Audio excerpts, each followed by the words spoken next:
Cafezinho, dona Helena. Bom, vamos lá, deixa eu trocar de mão aqui. Opa. Essa pergunta que te move, ela não é uma pergunta fácil. Porque essa pergunta, ela não é uma pergunta que ela é simples, ela é uma pergunta que tem outras perguntas escondidas. Que praticamente você perguntar pra uma pessoa que te move, é uma pergunta que você tem uma intenção ali de causar um caos mental na pessoa. Porque o que te move é basicamente perguntar qual é o seu sonho.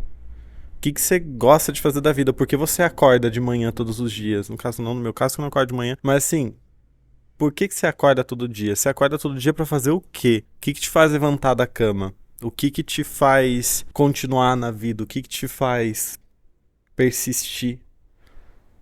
O que te move, na verdade, pergunta isso. Isso aí é uma pergunta aí de gente sem caráter. Terapia não tá aí dia, você desestabiliza a pessoa por meses.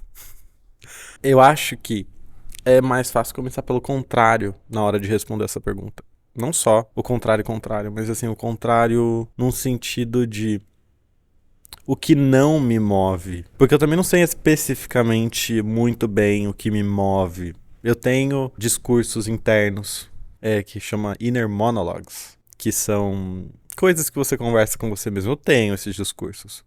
Mas, ao mesmo tempo, eu tenho que dar uma diminuída nesse café aqui, esse café especificamente, que é o café da minha mãe, porque meu dente já tá todo manchado. O meu café que eu tomava, ele não era tão escuro assim. E esse aqui, ele dá uma manchadinha. Eu tenho que dar uma policiada e depois fazer um clareamento. Porque tá foda. Fiquei 3 meses tomando esse café, já tô tipo assim, parecendo um cavalo. Acho que cavalo tem dente mais branco que o meu agora. Fuck. Então, o que não me move? Eu já fui muito tempo movido por dinheiro, não sou mais. Hoje em dia eu acho que o dinheiro é um meio. É nada como a maturidade, né? Eu com os meus 20 e poucos anos, meus 22 anos, eu era muito savage por dinheiro. Tipo assim, nossa, money, money, money. E isso me deixou num estado mental de buscar coisas além de significados. Então, significados financeiros, monetários, que meio que me deu uma rasteirinha assim na vida.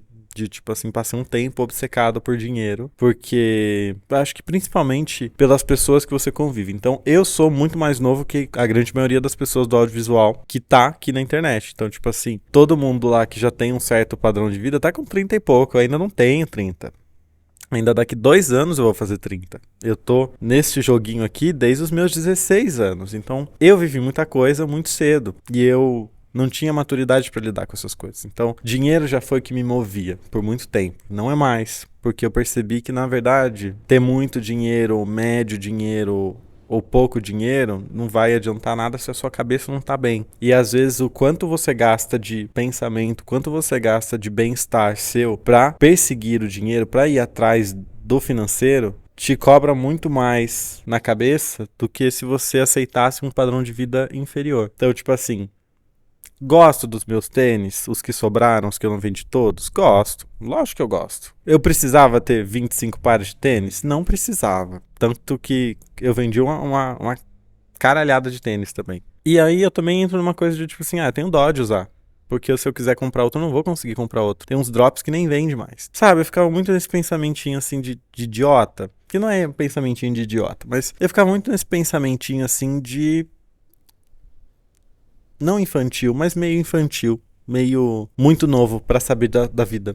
Então eu tava muito novo pra saber da vida. Então por isso, dinheiro não me move mais. Dinheiro me moveu e eu não acordo pra fazer dinheiro. Eu acordo pra fazer outras coisas, ok. Eu gosto, o que me move, o que me faz me sentir bem no meu dia é passar um tempo de qualidade com as pessoas. Quando eu descobri minha linguagem do amor, que é tempo de qualidade, então isso me move melhor. Mas eu sou introspectivo. Então, eu não tenho a minha energia recarregada saindo com outras pessoas. Eu gosto de ficar sozinho. Então, tipo assim, isso aqui pra mim, ó. Isso aqui, isso é vida. Isso é vida. Um cafezinho, esse calor insuportável que tá rolando aqui, tipo assim, 36 graus. E ainda nem tá no mais quente que tava. No fundo do quintal da minha mãe. Refletindo sobre a vida, isso aqui pra mim não tem preço. Isso aqui pra mim é o meu próprio tempo de qualidade comigo mesmo. E de certa forma também com você. Então, tipo assim, eu prefiro passar isso aqui, dessa forma aqui, do que fazer, por exemplo, as mega produções que eu fazia antigamente. E nem era tão mega produções, mas tipo, montar cenário, montar luz, montar tudo, pipipi, popopó, passar maquiagem, arrumar o cabelo, fazer escova, só pra fazer um vídeo, pra falar sobre preset.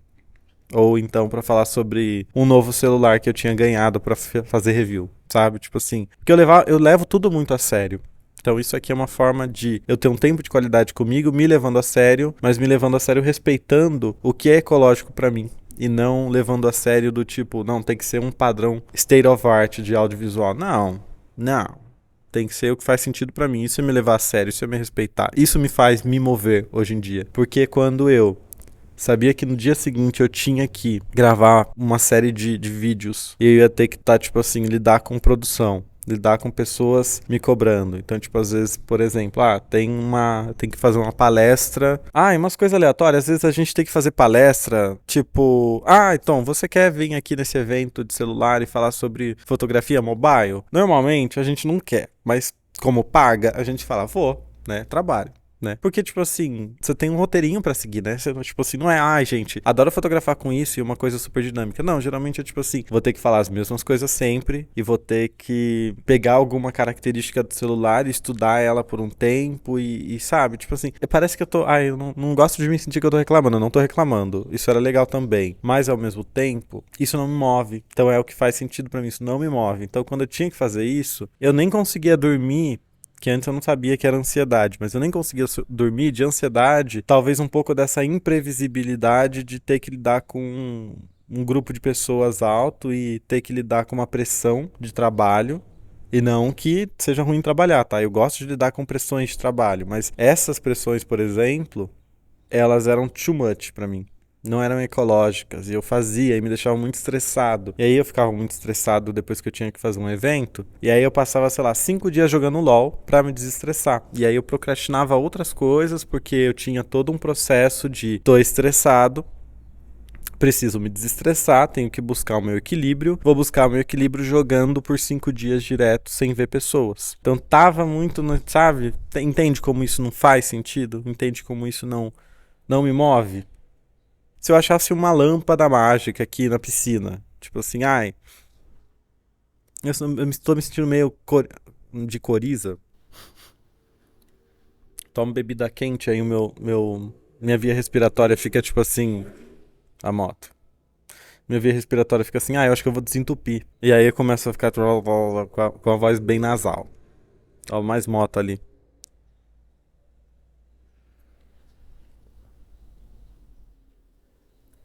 Então, se eu achasse, sei lá, vou escavar a piscina aqui, achei uma lâmpada mágica. O que eu pediria pra um gênio? Sabe o que eu pediria? Eu ia falar assim, eu vou escrever uma história e eu quero que você faça um filme exatamente dessa história. E aí eu ia escrever essa história e ia mandar ele fazer esse filme exatamente dessa história. Aí quando ele fez o filme, eu ia falar, eu quero ser o personagem que eu criei desse filme, eu quero ter todos os poderes que ele tem. Por quê?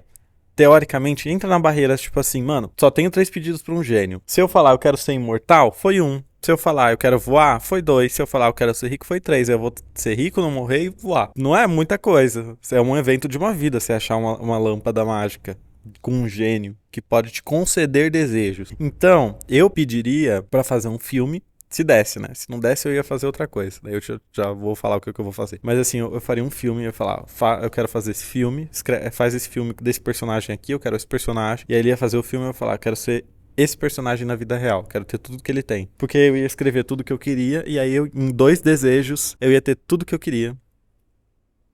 E eu ainda sobrava um terceiro. Que aí no terceiro eu ia falar, volta daqui 10 anos pra me dar mais 3 desejos. Talvez, não sei se ele ia deixar. Aí se ele também não deixasse fazer o filme, eu ia procurar um filme onde tem um personagem que chega mais ou menos próximo das coisas que eu gosto, de que eu acho que faz sentido pra mim. Eu tenho muito um rolê com imortalidade. Eu amo viver, eu sou muito... eu amo viver, amo viver. Amo muito viver, eu sou muito... Não importa onde, não importa o que, eu amo estar vivo, eu amo viver, eu amo fazer coisas, eu amo... eu sou ariano com acidente sagitário, né? Então, tipo assim... Sei lá, vi, caralho. Eu acho que eu pegaria algum personagem que fosse mortal da ficção e tivesse algum outro combo. E aí eu falaria, eu quero ser esse personagem. Mas também já passou pela minha cabeça de pegar alguma coisa de Naruto, de tipo assim, não, eu quero ter os poderes do Nagato. É isso aí que eu quero ter os poderes do Nagato.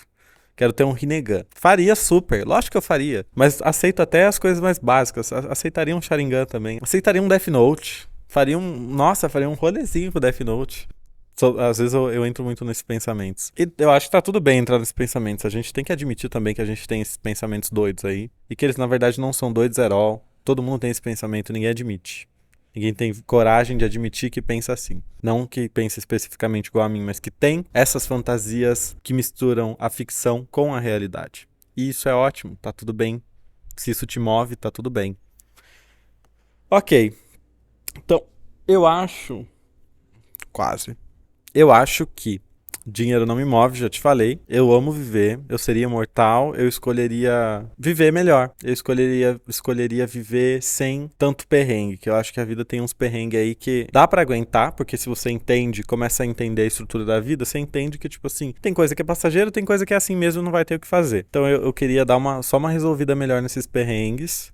Eu me movo pra ser visto. Artista quer ser visto, não tem jeito. Não tem jeito. E eu nem sou um artista ainda onde eu queria ser, mas quando eu falo sou artista, eu falo pensando no Tom do Futuro. O Tom do Futuro, ele vai fazer umas coisas aí legal, que eu ainda não fiz, porque eu ainda tô no processo de ser o Tom do Futuro, mas antes de criar as coisas do Tom do Futuro, eu preciso aprender as coisas que o Tom do Futuro precisa saber para ser o Tom do Futuro. Então é tipo assim, eu vou ser minha melhor versão, mas minha melhor versão, ela depende de eu aprender coisas agora pra eu poder me tornar essa melhor versão. É tipo assim, a minha melhor versão, ela anda muito bem de jet ski. Só hipoteticamente, eu não sei andar de jet ski hoje. Então, na minha melhor versão do futuro, eu preciso aprender a andar de jet ski porque ele vai ser o cara que vai aprender a andar de jet ski. Então, das coisas que eu quero fazer, por exemplo, eu quero continuar pintando, eu quero continuar fotografando, eu quero talvez até me arriscar em outras coisas novas, sei lá, música. Então, tipo assim, eu tenho que aprender as habilidades pra arriscar nessas coisas novas que eu vou querer arriscar no futuro, que é uma coisa que eu defini. O que me move no fim é a fantasia de que eu escolho o meu futuro e eu realmente escolho o meu futuro, porque eu já vivi isso, né? Eu não sei se você sabe minha história, também não chego contando pra todo mundo mais, que eu só tô aqui na internet já faz muito tempo. Nossa, eu tô cansado. Porque na internet é tudo repetir, né? Então, tipo assim, eu tenho que repetir as coisas. E você tem que repetir. É tipo quando você tá conhecendo um amigo novo. Tipo, eu tô numa viagem e vou conhecer uma pessoa nova. Você tem que falar quem você é pra essa pessoa. Ela tem que te conhecer de certa forma. A internet é basicamente assim, só que eterno. Então eu tenho que ficar falando minha história pelo menos uma vez por ano, para que as pessoas tenham consciência da minha história. Porque não é igual aos meus amigos. Meus amigos estão convivendo comigo, toda vez que eles olham pra mim, eles falam, lembro da história. Ou muitos deles são tipo assim, vivi essa história. E vocês são amigos de outra forma, né? Tipo assim, vocês não estão lá todo dia, mas meio que estão de certa forma, né? Cria-se uma espécie de relação e amizade indiretamente. É complexo. Mas então, tipo assim, eu preciso ficar contando minha história. Qual é a minha história? Minha história é que... Contar rapidinho, só pra dar um contexto, assim, pra você entender mais ou menos o que me move. Porque daí eu vou entrar numa parte um pouco mais complexa, que entra também sobre o meu trabalho, que é a idealização e a projeção que eu tenho do meu trabalho em relação às coisas que eu faço. Então, o que me move? Quando eu tinha 14, 15 anos, começou a ter celular com câmera. Eu comecei a ter celular com câmera. Eu comecei a tirar foto de coisas aleatórias, porque eu ficava entediado e pegava a câmera do celular e podia tirar foto. Porque antes, tirar foto, o evento de tirar foto era só em formatura, só casamento, só colação de grau, só crisma, ou só festas muito específicas e importantes. A gente não tinha o comportamento diário de tirar a foto. Então, foto de filme, era o que tinha. Quando passou a ter celular, virou foto de qualquer coisa. Aí é interessante. Então, eu comecei a exercitar essa minha criatividade em relação a tirar fotos. E eu sempre fui uma criança artística, porque meu pai era artista, minha mãe também é muito criativa. Então, tipo assim, as minhas irmãs, todas elas pintam, desenham ou fazem alguma coisa artística. Então, tipo assim, é uma família de artistas, no fim das contas. Então, eu sempre me senti inspirado por toda a família. Então, eu também vou desenvolver minhas habilidades, porque eu quero pertencer a eles, né? Eu quero pertencer a Silvia que pinta e desenha, eu quero pertencer a Shirley que pinta e desenha, eu quero pertencer a Daiane que canta, eu quero pertencer ao meu pai que tem trabalhos manuais, que faz coisas com bronze, eu quero pertencer à minha mãe que é extremamente criativa, então vou pegar um pouquinho de cada um. E aí, quando eu virei emo, virei emo. Não foi bem emo, foi aquele emo do fim da geração emo. Foi o emo em 2010. Então não foi um emo daquele emo que hoje tem 30 e poucos anos, porque eu não tenho, mas eu andava com a galera mais velha. Então, tipo assim, Eu fui o emo meio colorido também, meio restart. Que tá tudo bem também, tá? Não tenho vergonha nenhuma sobre isso. Adorava, inclusive, saudades de ouvir as cores do Cine. Nossa, eu achava aquela música uma coisa poética. Hoje eu acho tipo assim, mano, que ele não tá falando nada com nada? Sabe? Decoração branca não me satisfaz. É tipo assim, que isso quer dizer? Sabe? Não gosta de minimalismo? Ué, teoricamente ele prevê um movimento futuro, né? Porque hoje em dia o minimalismo tá em baixa. Ninguém mais quer saber de minimalismo. Cine. Vocês sabiam, né? Vocês sabiam que o movimento maximalista ia começar. Ó, vamos lá. Comecei a andar com essa galera um pouco mais velha. Um deles tinha uma câmera profissional. Na época, Tumblr. Quem tinha dinheiro comprava uma Nikon D3000, que era a câmera que ele tinha. No caso, ele tinha uma D3200. Marcelo tinha uma D3200. E ele deixou mexer uma vez. Eu fiquei, meu Deus, eu preciso ter uma câmera. Eu comecei a fantasiar muito sobre aquilo. Eu fantasiei tanto, fanfiquei tanto, que eu falei, eu não preciso só ter uma câmera, eu preciso ser um fotógrafo. E aí eu comecei a usar muito Tumblr, eu comecei a me reconectar muito com aquele Antônio que tirava foto de celular, de uma câmera VGA que tinha qualidade de um pão, sabe, um pão duro, sabe a câmera do V3? Pior. Então eu tenho essas fotos até hoje, inclusive, tenho todas até hoje. Que é um rolê que eu penso muito, tipo assim, olha, se algum dia minha carreira for, sei lá, pro espaço e eu fizer alguma coisa muito interessante, eu tenho desde o começo tudo catalogado.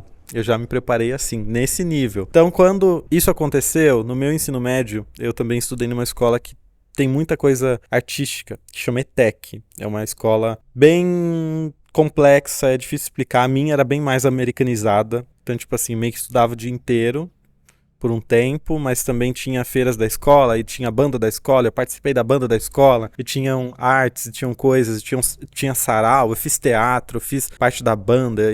Da poesia eu não cheguei a fazer porque eu achei cringe. Eu achei cringe. A poesia eu achei cringe da época. Mal sabem o que eu fiz na atuação também, que foi bem cringe. Acho que tudo foi cringe, né? Naquela época de adolescentes de 15, 16 anos organizando um sarau sozinhos, porque a escola era assim, era numa autonomia muito incrível, do tipo assim, os adolescentes organizam, se viram.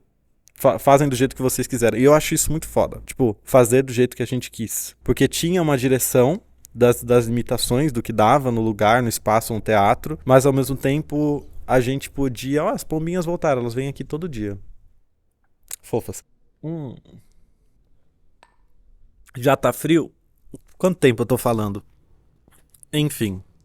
Eu, nessa época, depois de toda esse mergulho artístico que eu tive na vida inteira, desse momento de preparo, com meus 16 anos, quando eu decidi que eu seria fotógrafo, antes, na verdade, com 15 anos, quando eu decidi que eu seria fotógrafo, primeiro, eu precisava de uma câmera, segundo, eu precisava de uma carreira. Então eu tô em Jaú. Como que é a carreira dos fotógrafos aqui? Não tem fotógrafo de Tumblr em Jaú, não tem fotógrafo que fotografa artista em Jaú, porque não tem artista. No máximo tem o Nando Reis ali, que ele mora 20 minutos de casa, é Nando Reis, é jauense, pasme. A Hilda Hilst também era, só que a Hilda Hilst foi mais inteligente, foi embora dessa espelunca. Brincadeira, eu amo Jaú. Mas assim, Nando Reis mora aqui numa reserva, porque... Por que não, né? E às vezes ele dá rolê num barzinho que eu vou. Que interessante isso, interessante. Esse evento canônico do Nando Reis estar em Jaú e morar no Amadeu Botelho. Mas vamos lá. Então aí eu planejei minha carreira.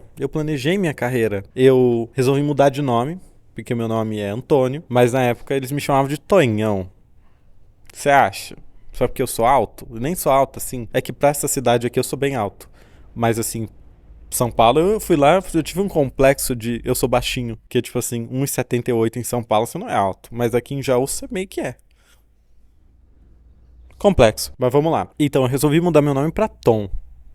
Eu escolhi ser chamado de Tom. E isso me move. Isso me move demais de, tipo assim, eu poder ter escolhido ter a carreira que eu tive, ter a vida que eu tive, e ido atrás e ter conseguido fazer tudo que eu meio que quis fazer. Então eu quis ir embora de Jaú para São Paulo, eu quis fotografar as pessoas que eu fotografo, eu quis viajar da forma que eu viajo, eu quis ter a vida que eu tive. De certa forma, obviamente, tem a tentativa e erro, né? Então, eu teorizei sobre essa vida, e essa vida, no fim das contas, ela meio que se provou existente até certo ponto. Eu não vou gravar mais nessa cadeira aqui porque ela meio que tá mole e agora eu tô fazendo força abdominal pra me manter, sabe? Sem ficar tipo... Eu percebi que eu podia escolher o que aconteceria com a minha vida, como eu viveria a minha carreira e como eu viveria das coisas, me faz me mover. Então isso tá instalado em mim desde sempre. Então ainda entra numa coisa ainda mais específica de valores, que eu vou só dar uma pincelada aqui, porque isso aí é complexo. Isso é uma coisa que eu falaria por 2 horas, pelo menos. Que é tipo assim, por que eu fotografo? Por que eu tiro foto das pessoas? Primeiro, eu tenho que achar por que eu comecei a fotografar. Por que eu comecei a fotografar? Comecei a fotografar por causa do Tumblr, sim, mas não é isso. Como a fotografia me fez me sentir? Como eu me senti enquanto eu tava fotografando? Como eu me sentia enquanto eu tava fotografando os meus amigos? Como eu me sentia enquanto eu estava fazendo os autorretratos? Aí entra de novo, vamos nas coisas de criança. Quando eu era criança, as minhas irmãs têm uma idade muito maior da minha, né? Então minha irmã tinha, quando eu era uma criança, ela já tinha 18 anos. E aí ela é da geração de Guns N' Roses, ela é da geração de Aerosmith, ela é da geração de Kiss, ela é da geração do Michael Jackson. Então aqui em casa a gente ouviu muito as bandas de rock dos anos 80 e 90 e tudo que era daquele nicho, daquela... As pombinhas lá brigando. Daquele... Vamos com calma aí, gente. Me desconcentra. Pararam.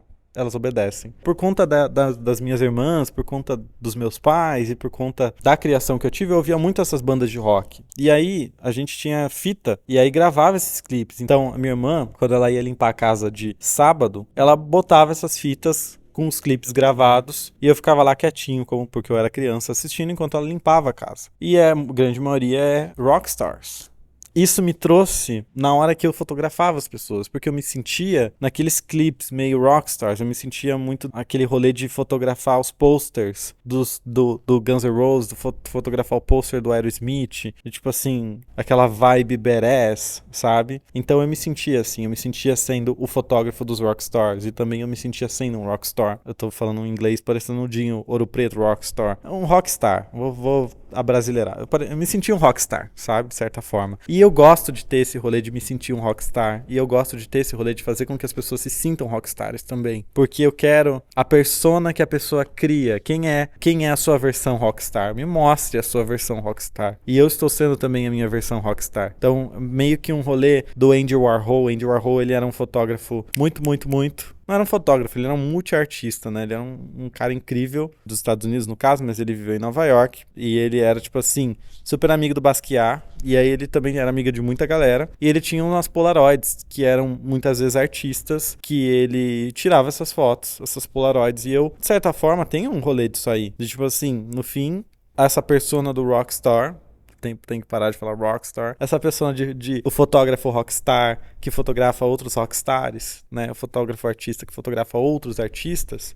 Mesmo que as pessoas não eram artistas, eu gostava de criar uma imagem dos meus amigos como rockstars, entendeu? Se você pega as minhas fotos lá antigas, as pessoas que eu fotografava, elas pareciam artistas. Pareciam, tipo assim, uma foto que com certeza estaria numa revista Trip ou Rolling Stones. Mas eram pessoas comuns, mas não eram pessoas comuns. Somos todos rockstars, entendeu? Então isso me move na fotografia. Imaginar que eu sou uma persona na fotografia e eu tô fotografando outra persona. É complexo, mas não é tão complexo assim. É o que eu gosto de fazer. O meu rolê é fotografar a sua personalidade interior. Quem é você quando ninguém tá vendo? Quais são as suas performances? Quando você tá ouvindo música e aquela música te faz viajar, você entra numa persona. Você imagina que um dia você poderia ser uma Beyoncé, você imaginaria que um dia você poderia ser um Axl Rose, a Lady Gaga, o Post Malone ou qualquer outra pessoa que seja. Quando você performa na sua cabeça, quando você imagina que você poderia ser aquela pessoa, que você se imagina um rockstar, que você pega o controle da televisão e canta, quem você se imagina é aquela pessoa que eu quero fotografar. Porque aquela pessoa, aquela realidade existe, ela não existe talvez nesse mundo, e não existe talvez porque você não